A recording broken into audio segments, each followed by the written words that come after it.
The fallacy of cum hoc ergo propter hoc.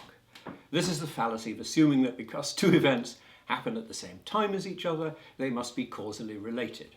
Of course, it rules out the possibility of coincidence, or that both of those events might in fact be linked or related to a distant, unknown third event. A Spanish peasant was on a train with his wife, and a stranger offered him a banana. Neither of them had ever seen a banana, so he ate it. As he did so, the train entered a tunnel. "Don't eat them, Carmen," he shouted. "They make you go blind." He was linking two unrelated events which happened at the same time. Things happen all the time. There's rain, there's electricity bills, there's the Guardian newspaper. These endemic discomforts might happen at the same time, but they're not necessarily related to each other. The witch doctor was the guy responsible for working out which events coincided with which other events and therefore had to be avoided.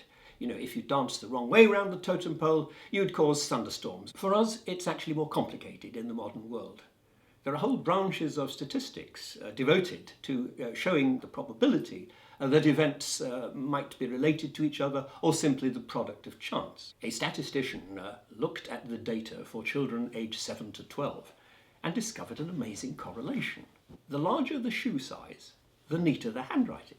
He checked his facts through and thought he'd discovered a major truth about the universe, and then the teacher explained to him that children who were older and had bigger feet tended to write more neatly. It was as simple as that. There are some modern disciplines, including economics and sociology, which are littered with cum hoc fallacies scattered throughout them. Basically, they collect a lot of data and then run regression analysis on various combinations of it, supposing that where they find a correlation, they found a causal link.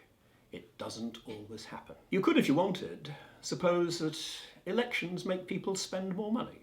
If you collected data from past elections, you'll find that personal spending goes up in election years. Wow, what an amazing insight. Well, it could happen that in an election year, parties in government tend to lower taxes, so people have got more money to spend. You see that distant third cause that's linked to both. When using this fallacy yourself, you should litter your presentation with a mass of meaningless facts and figures and statistics to confuse your audience, and you should always cite the authority of some leading figures in the social sciences. This will make your work look much more authoritative, and you can take it that there is nothing so absurd that at least one of those figures has not endorsed it at some stage. The economic growth of post-war Britain is littered with cum hoc fallacies just waiting to be picked up.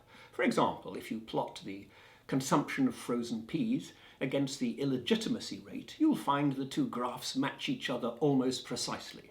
The more we ate frozen peas, the more we produced illegitimate children.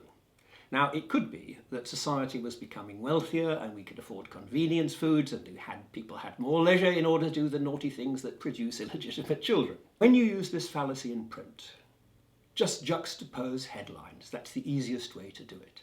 Mark Twain comes to town. Ascot gold cup stolen. People will get the message. Madsen Pirie showing once more that if you know your fallacies, you can win every argument.